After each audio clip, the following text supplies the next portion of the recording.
একজন স্ত্রী মধু না বিষ সেটা নির্ভর করে তার স্বামীর উপর। কারণ একটা নারী যখন কারো ঘরে আসে, সে আসে স্বপ্ন নিয়ে, শুধু নিজের জন্য না, বরং তার নতুন পরিবারের জন্য।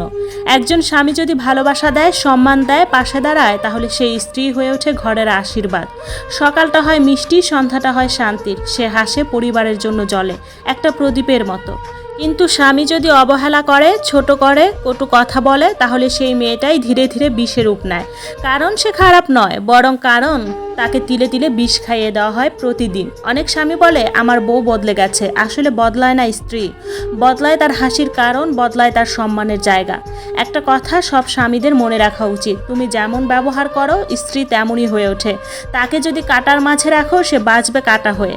আর যদি ভালোবাসার ছায়া দাও, সে ফুটে উঠবে এক একটা ফুল হয়ে। স্ত্রীকে ভালোবাসা মানে শুধু ভালো স্ত্রী পাওয়া নয়, বরং একটা ঘরের ভবিষ্যৎ, শান্তি আর ভালোবাসার ভিত্তি গড়া। তাই মনে রাখুন, স্ত্রী মধু হবে কি বিষ, আপনিই নির্ধারণ করবেন।